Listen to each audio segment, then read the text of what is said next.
Hello student, how are you? All fine. तो हम लोगों ने क्लास 10 का 4th chapter carbon and its compound start कर दिया है और उसका जो फर्स्ट वीडियो मैं आप लोगों के लिए अपलोड कर चुकी हूँ। आज हम लोग उसका आगे का पार्ट स्टडी करने वाले हैं, जिसमें मैं आप लोगों को कार्बन की अकरेंस, कार्बन टेट्रावेलेंट होता है और इसके अलावा हाइड्रोकार्बन और उसके कुछ एलोट्रॉप्स की स्टडी कराने वाली हूँ। तो सबसे पहले मैंने बोला एलोट्रॉप्स, तो एलोट्रॉप्स को अभी हम रहने देते हैं। Tetravalency, carbon is a tetravalent. Tetravalence means, tetra means क्या होता है? 4। तो 4 वैलेंट होता है, ये टेट्रावेलेंट होता है। ये हम कैसे प्रूव करेंगे? तो इसके पहले वाले वीडियो में मैंने आप लोग को बताया था कि कार्बन का जो इलेक्ट्रॉनिक कन्फिग्रेशन होता है उससे हम लोगों को साफ पता चलता है कि इसके पास 4 बैलेंस इलेक्ट्रॉन होते हैं। तो मैंने लास्ट क्लास में आप लोगों को बता दिया था कि जो जितने भी सारे एटम्स होते हैं वो सभी स्टेबल होने के लिए अपने वैलेंस शेल में जो इलेक्ट्रॉन है उसका नंबर 8 करना चाहते हैं, मतलब अपने ऑक्टेट को कंप्लीट करना चाहते हैं। तो वैसे ही कार्बन को भी अपने ऑक्टेट को कंप्लीट करना होगा, तो कितने की नीड है? 4 की। मतलब जो कार्बन है उसके पास वैलेंस इलेक्ट्रॉन 4 होता है और ये 4 इलेक्ट्रॉन किसी दूसरे एलिमेंट या हो सकता है कि खुद कार्बन के साथ इस तरह से शेयरिंग करे 4 इलेक्ट्रॉन की, और तब जाके इसका जो ऑक्टेट है वो कंप्लीट हो। तो एक्चुअली में जो कार्बन है वो टेट्रावेलेंट क्यों कहलाता है? क्योंकि इसके पास 4 वैलेंस इलेक्ट्रॉन होते हैं और ये 4 बॉन्ड फॉर्म करता है। किस तरह के बॉन्ड? Covalent bond. क्लियर हो रहा है? तो ये 4 कोवेलेंट बॉन्ड फॉर्म करने की वजह से टेट्रावेलेंट होता है। ये सब हम लोग स्टडी करने वाले हैं। तो चलिए हम लोग स्टडी करते हैं बिना टाइम वेस्ट किए। Let's start. Therefore, the valency of carbon is 4. That is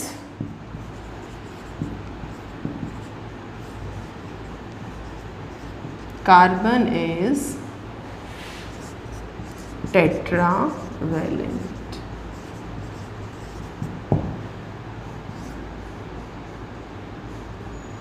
तो ये कार्बन के इलेक्ट्रॉन, और मैं यहाँ इस बार हाइड्रोजन ले लेती हूँ, और इस तरह से ये अपने ऑक्टेट को कंप्लीट कर लेता है।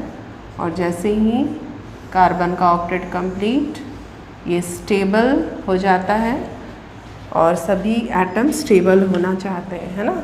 तो स्टेबिलिटी के लिए ये 4 बॉन्ड फॉर्म करता है, इस तरह के कोवेलेंट बॉन्ड। तो चलिए देखते हैं। Carbon is tetravalent. 1 carbon atom requires 4 electron to achieve the 8 electron inert gas structure. Okay, कितने अचीव करना चाहता है वो? 4। Therefore the valency of carbon is 4। तो कार्बन की अगर वैलेंसी पूछी जाती है तो वो कितनी होगी? 4 होगी। ओके, क्योंकि 4 इलेक्ट्रॉन इसको चाहिए किस तरह के कन्फिग्रेशन के लिए? 8 इलेक्ट्रॉन का जो इनर्ट गैस का कन्फिग्रेशन है उसको पाने के लिए। ओके, तो that is carbon is tetravalent. तो इसलिए कार्बन कैसा होता है? Tetravalent. Tetra means 4, valent means इसकी वैलेंसी। ओके, तो आप लोग इसको नोट करिए। Long chains is called catenation.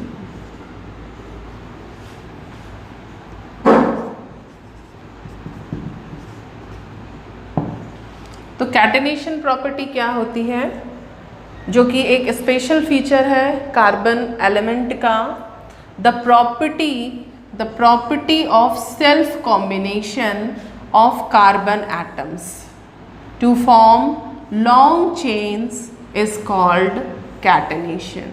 तो कार्बन में एक स्पेशल फीचर होता है कि वो खुद कार्बन के साथ ही कंबाइंड होके बॉन्ड फॉर्म करके बहुत लॉन्ग चेन बनाता है। ओके, इसकी वजह से ही ये जो इसकी कैटेनेशन प्रॉपर्टी है, इसकी वजह से ही मोर देन 5 मिलियंस कंपाउंड हैं कार्बन के। ये मैंने इसके पहले लेक्चर में भी आप लोग को बताया था कि इसी वजह से ही इसकी एक अलग केमिस्ट्री में ब्रांच बन गई है ऑर्गेनिक केमिस्ट्री, क्योंकि इसके मोर देन 5 मिलियंस कंपाउंड हैं, तो उन सभी को एक साथ हम स्टडी करने में प्रॉब्लम होती है, तो इसको हम बिल्कुल एक सेपरेट ब्रांच में इसकी स्टडी करते हैं। अब इसमें मैं कुछ एग्जांपल लेती हूँ। Pentane, pentane means, pent means होता है 5 कार्बन का कॉम्बिनेशन। तो इस तरह से 5 कार्बन एक दूसरे के साथ सेल्फ कॉम्बिनेट हो गए हैं, बॉन्ड फॉर्म किए हैं और एक कंपाउंड फॉर्म हो गया है हमारा पेंटेन। ओके, इसके अलावा अब यहाँ पे इसको मैं बैलेंस कर लूँ, ये सभी जगह हाइड्रोजन है।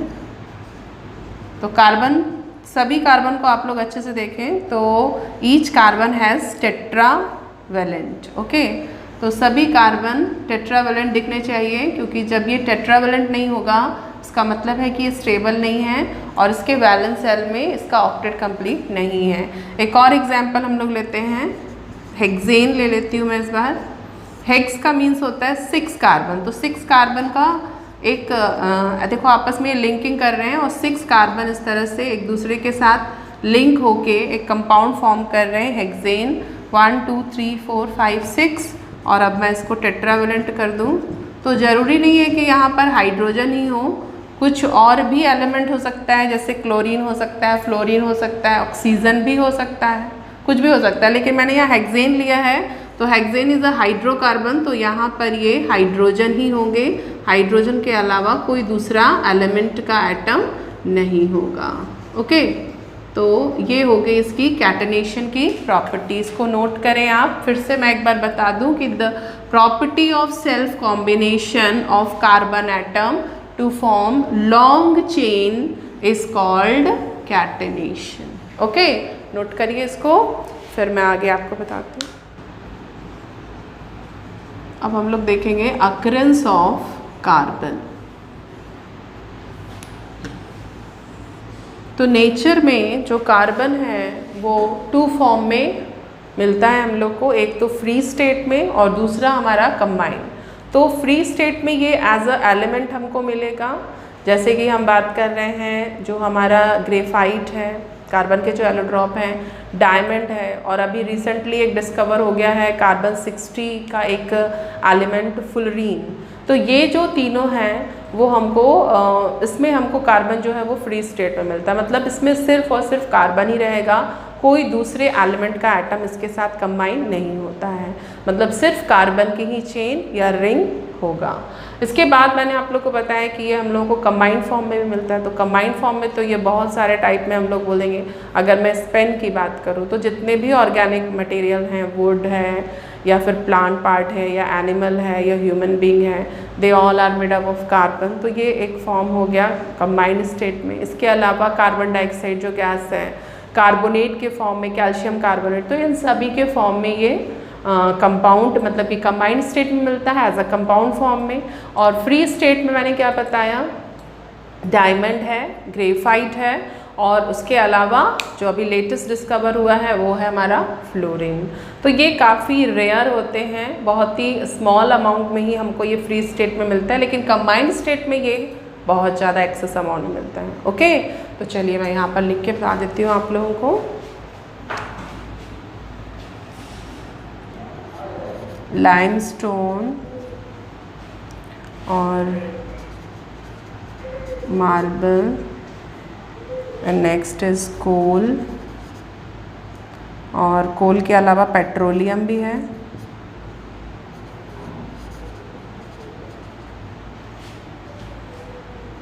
और इसमें ऑर्गेनिक कंपाउंड में हमारा कार्बोहाइड्रेट, प्रोटीन, ये सब आ जाएगा। तो कार्बोहाइड्रेट,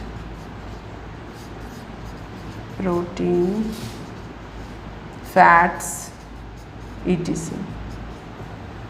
ओके, तो चलिए देखते हैं हम लोग occurrence of carbon.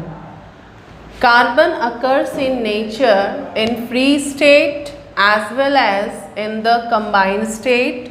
In the form of compound, और फ्री स्टेट में ये एलिमेंट के फॉर्म में मिल रहा है, और कंबाइंड फॉर्म में ये in the form of compound में विद अदर एलिमेंट, किसी भी अदर एलिमेंट के एटम के साथ कंबाइंड होता है तो ये कंपाउंड फॉर्म करेगा। तो ये हम लोगों को 2 स्टेट में मिल रहा है। तो फ्री स्टेट में मैंने आप लोग को बता ही दिया था, diamond, graphite and Buckminster fullerene, जो कि अभी लेटेस्ट डिस्कवर हुआ है, जिसमें कार्बन जो है वो कितने होते हैं, 60 कार्बन। एक फुटबॉल की तरह से एक ऐसा एक स्ट्रक्चर बनाते हैं हम लोग। मैं बताऊंगी अभी जब इसका एलोट्रॉप पढ़ाऊंगी, क्योंकि ये कार्बन के एलोट्रॉप हैं जिनको हम लोगों को इसके बाद डिस्कस करना है। इन कंबाइंड स्टेट में अगर हम देखें तो कार्बन डाइऑक्साइड है, कार्बोनेट्स में लाइमस्टोन, मार्बल, चौक भी हो सकता है, तो आप यहाँ पे चौक भी लिख सकते हैं। ओके, फिर फॉसिल फ्यूल में हमारा कोल, पेट्रोलियम, ये सब आ रहा है। और ऑर्गेनिक कंपाउंड की बात करें तो carbohydrate and proteins, fats, ETC आएंगे ये सब। तो ये हो गई अकरेंस की कार्बन हमको कहाँ और कैसे मिलेगा और किस फॉर्म में मिलेगा। तो free state and combined state. अब हम लोग स्टडी करने वाले हैं कार्बन के एलोट्रॉप की। तो एलोट्रॉप आप लोग यहाँ देख भी रहे हो, diamond, graphite and Buckminster fullerene, ये 3 एलोट्रॉप्स हैं। पहले तो सिर्फ 2 ही एलोट्रॉप थे, लेकिन अभी लेटेस्ट में ये डिस्कवर हो चुका है। तो अभी टोटल कार्बन के 3 एलोट्रॉप हो गए जिनकी हमको स्टडी करनी है, इनकी प्रॉपर्टीज़ की स्टडी करनी है। एक्चुअली में ये तीनों जो हैं वो सिर्फ और सिर्फ कार्बन से ही बने होते हैं। They all are made up of only carbon, that's why they are allotrope of carbon. Okay, तो पहले आप इसको नोट करें, फिर मैं एलोट्रॉप बताती हूँ आप लोग को। डायमंड, ग्रेफाइट, और थर्ड है बकमिंस्टर फुलरीन।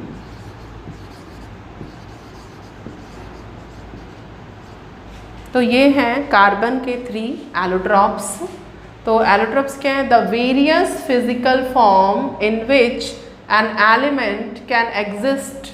तो कोई भी एलिमेंट जो कि डिफरेंट या वेरियस फिजिकल फॉर्म में अवेलेबल है, एग्जिस्ट कर रहा है, तो उसको हम बोलते हैं उसका एलोट्रॉप। तो कार्बन के ये जो 3 फॉर्म्स हैं वो डिफरेंट स्ट्रक्चरली, जो हमारा ये स्टेट है इसका एलिमेंट का, और जो स्ट्रक्चर है वो डिफरेंट स्ट्रक्चर्स में हमको मिल रहा है। इनकी फिजिकल जो स्ट्रक्चर्स हैं वो बहुत चेंज हैं, but they all are made up of only carbon, that's why they are allotrope. तो आर कॉल्ड क्या कहलाएंगे ये? Allotropes. Carbon has 3 allotropes, diamond, graphite and Buckminster fullerene. अब 1 बाय 1 मैं सभी की प्रॉपर्टी आप लोग को बता दूं। तो आप लोग को पता होगा कि जो डायमंड है वो वर्ल्ड का सबसे हार्डेस्ट जो है वो नॉन मेटल है, एलिमेंट है। इसके बाद ग्रेफाइट जो है वो स्लिपरी होता है, इसकी पूरी प्रॉपर्टीज़ मैं बताऊंगी। शाइन होती है इसमें तो होती है बहुत ही ज़्यादा ही गजब की शाइन, लेकिन ग्रेफाइट भी बहुत ही स्मूथ स्लिपरी होता है, लेकिन इसका स्ट्रक्चर दोनों में बहुत डिफरेंट। ये बहुत ही वीक बॉन्ड से बॉन्डेड होता है, तो ये इसको हम इजीली ब्रेक कर सकते हैं। तो इसका भी मैं स्ट्रक्चर बताऊंगी। फिर बकमिंस्टर फुलरीन है, ये तो बहुत ही स्पेशल टाइप, इसमें जो कार्बन 60 एटम्स होते हैं कार्बन के, वो बिल्कुल भी जैसे फुटबॉल होते हैं उसकी तरह ही उसका पूरा स्ट्रक्चर होता है। ठीक है, पेंटागन और हेक्सागन मिक्स होके बहुत ही अच्छा सा एक फुटबॉल लाइक स्ट्रक्चर बनाते हैं बकमिंस्टर फुलरीन का। तो ये सारा भी हम लोग 1 बाय 1 स्टडी करते हैं। पहले आप इसको नोट करिए। कार्बन डाइऑक्साइड, एक last, diamond does not conduct electricity। तो ये कुछ जनरल प्रॉपर्टीज़ हैं डायमंड की। तो हम लोग को पता है कि डायमंड जो है बहुत ही एक्सट्रीमली हार्ड होता है। इसकी जो बॉन्डिंग होती है, जो एक्सटेंडेड कोवलेंट बॉन्डिंग होती है, वो उसके हार्ड होने का रीज़न होता है। तो वो सब हम लोग स्ट्रक्चर में देखेंगे। तो diamond is a colourless transparent substance having extraordinary shine. और इसकी शाइन तो हम लोग को पता ही है, बिल्कुल भी एक्स्ट्रा ऑर्डिनरी होती है, काफ़ी शार्प एजेस होती हैं इसकी। Okay, and next is a diamond is extremely hard substance. Okay, now next property, it is the hardest natural substance. Next अभी आप लोगों को पता होगा कि पहले तो नेचुरल ही बनता था डायमंड का, जो कार्बन है वो काफ़ी 1 लाख 2 लाख ईयर्स के बाद कंप्रेस होके डायमंड को फॉर्म करता था, बट अभी हम लोग आर्टिफिशियल भी डायमंड फॉर्म कर सकते हैं। उतना जो टेम्परेचर और जो प्रेशर उसको चाहिए वो सब हम कार्बन पे अप्लाई करके आर्टिफिशियल डायमंड भी प्रिपेयर कर सकते हैं। Now next is a diamond burns on strong heating to form carbon dioxide. देखो जो भी चीज़ें कार्बन से बनी हुई हैं तो वो सभी बर्न होके क्या फॉर्म करेंगी, कार्बन डाइऑक्साइड। तो जो हमारा डायमंड है it is purely made up of carbon, तो ये भी जब स्ट्रॉन्ग हीटिंग जब हम इसको प्रोवाइड करेंगे तो ये भी बर्न होके कार्बन डाइऑक्साइड फॉर्म करेगा। Now next is diamond does not conduct electricity. तो डायमंड जो है वो इलेक्ट्रिसिटी कंडक्ट नहीं करता। तो देखो कोई भी चीज़ इलेक्ट्रिसिटी कब कंडक्ट करती है, जब उस एटम के पास फ्री इलेक्ट्रॉन हो, ठीक है, क्योंकि वो फ्री इलेक्ट्रॉन ही उसको जो है वो क्या करेगा, इलेक्ट्रिसिटी को पास करेगा। इलेक्ट्रॉन जब रन करेंगे तो ही कंडक्शन होगा। तो इसका मतलब है कि जो हमारा डायमंड है उसके पास किसी तरह का कोई फ्री इलेक्ट्रॉन नहीं है, दैट्स वाई ये इलेक्ट्रिसिटी को कंडक्ट नहीं करेगा। अब मैं इसका आप लोग को स्ट्रक्चर बता देती हूँ। ओके, तो मैं बस structure of diamond,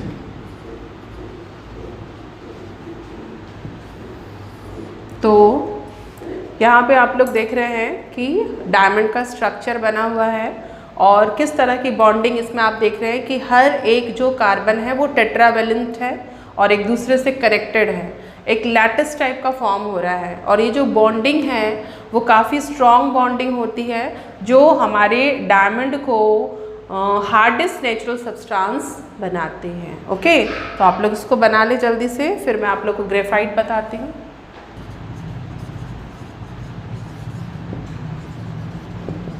carbon dioxide और एक और फीचर ग्रेफाइट कंडक्ट्स इलेक्ट्रिसिटी। तो ये हो गई ग्रेफाइट की प्रॉपर्टीज। चलिए देखते हैं। Graphite is lighter than diamond. तो डायमंड से ये कैसा होता है, लाइटर होता है। लाइटर क्यों होता है, क्योंकि जो इसके एटम्स होते हैं, इसमें जो कार्बन के एटम्स होते हैं वो डायमंड के कंपैरिजन में एक दूसरे से थोड़े दूर होते हैं। तो हम लोग को पता है कि डेंसिटी किस पर डिपेंड करती है, पर यूनिट वॉल्यूम में जो नंबर ऑफ एटम्स होते हैं, जितने ज़्यादा पर यूनिट वॉल्यूम में एटम्स होंगे, नंबर ऑफ एटम्स होंगे, उतना ही ज़्यादा वो डेंस होगा। तो इन कंपैरिजन टू डायमंड, जो ग्रेफाइट में वॉल्यूम होता है उसका पर यूनिट वॉल्यूम, उसमें जो एटम्स होते हैं वो डायमंड के कंपैरिजन में काफ़ी लेस होते हैं, that's why graphite is lighter than diamond. Now next property, graphite कैसा दिखता है, तो it is a greyish black opaque substance. तो आप सभी ने देखा होगा कि जो ग्रेफाइट किस में देखा आप लोगों ने, पेंसिल यूज़ करते हैं आप लोग, उसकी टिप देखी हुई है वो किस तरह की होती है, तो आप उसको फील करो वो ग्रेफाइट की ही बनी होती है। तो ग्रेफाइट कैसा दिखता है हमारा, जो पेंसिल की टिप होती है, greyish black opaque substance, and वो कैसा होता है, सॉफ्ट साइनी होता है। तो ग्रेफाइट इज सॉफ्ट, स्लीपरी भी होता है, slippery and slippery to touch होता है और शाइन भी करता है थोड़ा वो। And next is a graphite को भी अगर हम बर्न करेंगे तो वो कार्बन डाइऑक्साइड फॉर्म करेगा। Why, because it is also made up of carbon. तो graphite burns on strong heating to form carbon dioxide. अब यहाँ पे एक जो प्रॉपर्टी है ग्रेफाइट की वो बिल्कुल भी डायमंड से डिफर कर रही है, वो है क्या, ग्रेफाइट कंडक्ट्स इलेक्ट्रिसिटी। ग्रेफाइट जो है वो इलेक्ट्रिसिटी को कंडक्ट कर रहा है। इसका मतलब है कि इसमें जो एक इलेक्ट्रॉन होगा, 4 वैलेंस इलेक्ट्रॉन होते हैं, उसमें से इसका जो एक इलेक्ट्रॉन होता है वो फ्री होता है मूवमेंट के लिए, डीलोकलाइज होते रहता है पूरे स्ट्रक्चर में, और दैट्स वाई वो इलेक्ट्रिसिटी को क्या कर सकता है, कंडक्ट कर सकता है। ओके, तो चलिए इसका भी मैं स्ट्रक्चर बता दूं, पहले आप लोग इसको नोट करिए, फिर मैं इसका स्ट्रक्चर बताती हूँ। Structure of graphite.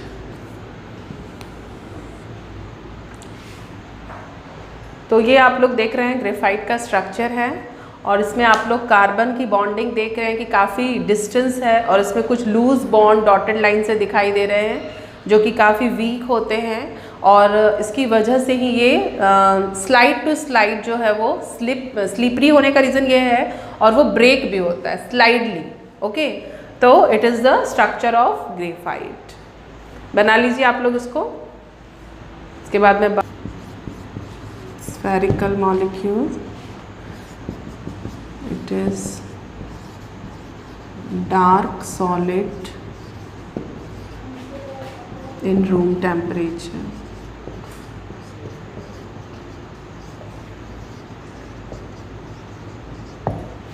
तो ये हो गई बकमिंस्टर फुलरीन की प्रॉपर्टीज। बकमिंस्टर, चलिए देखते हैं। Buckminster fullerene is cluster of 60 carbon. तो 60 कार्बन का एक क्लस्टर होता है, okay, and join together to form spherical molecule. और ये सारे जो 60 कार्बन के एटम हैं, ये सारे एक साथ जॉइन होके स्फेरिकल मॉलिक्यूल बनाते हैं, जो कि मैंने पहले ही बताया बिल्कुल फुटबॉल की तरह होता है। तो वो लिख भी दिया मैंने, it is football shaped spherical molecule. तो ये फुटबॉल की तरह होता है। अभी मैं जब इसका स्ट्रक्चर बताऊंगी तो आप लोग को समझ में आ जाएगा कि just like a football, it's look like football. It is dark solid in room temperature. तो एक डार्क ब्लैक कलर का सॉलिड होता है। अगर मैं यहाँ पे ब्लैक भी लिख दूँ तो ज़्यादा अच्छा है। It is dark black solid in room temperature. तो ये इसकी प्रॉपर्टीज़ है। चलिए अब हम लोग इसका स्ट्रक्चर देख लेते हैं। पहले आप इसको नोट करिए।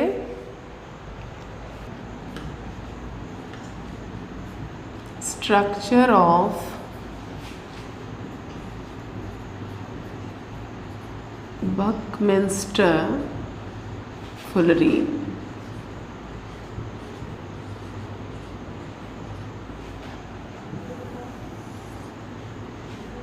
तो ये है इसका स्ट्रक्चर बकमिंस्टर फुलरीन का।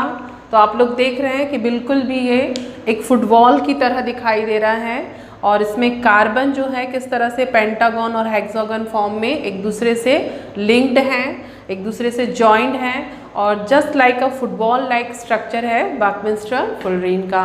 तो इसी के साथ हम लोग के ये जो तीनों कार्बन के एलोट्रॉप्स थे उसकी प्रॉपर्टीज़ और उसका स्ट्रक्चर ओवर हो गया है। यूजेस आप लोगों को डायमंड और ग्रेफाइट के अच्छे से पता ही हैं कि क्या होगा।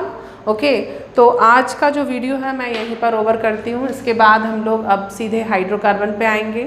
ऑर्गेनिक कंपाउंड क्या होता है ये मैं आप लोग को बता ही चुकी हूँ। फर्स्ट वीडियो में मुझे कुछ कमेंट्स मिले थे कि भाई CBSE में ये जो चैप्टर है उसको रिमूव कर दिया, हटा दिया है। तो एक्चुअली में ये चैप्टर स्टार्ट करने का जो मेरा मेन रीज़न था वो ये था कि 11th के बच्चों का भी जो बेसिक है, क्योंकि ऑर्गेनिक जब मैं स्टार्ट करूँगी तो जो बेसिक है वो 10 से ही अच्छा होना चाहिए। तो एक बेसिक नॉलेज ऑर्गेनिक केमिस्ट्री के लिए इस चैप्टर को पढ़ना बहुत ज़रूरी है। तो भले ही स्टेट बोर्ड ने तो इसको नहीं हटाया है, लेकिन चलो ठीक है, CBSE बोर्ड ने 30% सिलेबस कम किया है और इस चैप्टर को हटा दिया है। तो इसके बाद भी मैं आप लोग को बोलूँगी कि भाई ठीक है, अभी कोरोना की वजह से इस तरह का हुआ है, आप लोग का जो सिलेबस है थोड़ा उसको शॉर्ट कर दिया है, लेकिन 11th में शायद ऐसा ना हो, आप लोग का सिलेबस कट ना हो।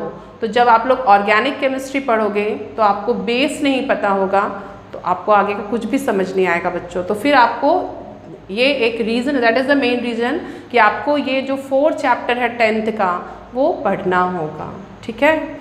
तो आपको 11th और 12th जिन बच्चों को साइंस लेना है उनको तो मैं बिल्कुल यही एडवाइस दूंगी कि आपको ये चैप्टर अच्छे से कवर करना है, क्योंकि it is the base of organic chemistry. इसलिए मैंने इसको स्टार्ट किया कि मुझे 11th का ऑर्गेनिक केमिस्ट्री स्टार्ट करना था, उसके बाद 12th का। तो मैंने बोला चलो ठीक है, पहले मैं 10th वालों के लिए एक वीडियो लेके आती हूँ ताकि बेसिक से हम चलें, ज़ीरो से हम हीरो बने तो ज़्यादा बेटर होता है। तो मैं चाहूँगी कि सभी बच्चों को इस चैप्टर को करना ही चाहिए। ये नहीं कि हटा दिया है CBSE ने तो हम इसको पढ़े नहीं। बेसिक नॉलेज आप लोग को ज़रूरी है। अगर आपको साइंस लेना है, नीट IIT की प्रिपरेशन करनी है, तो it is the base of organic chemistry. इस चैप्टर को आप ज़रूर पढ़िए। ओके, तो आज का वीडियो मैं यही ओवर करती हूँ। पढ़ते रहिए। All the very best.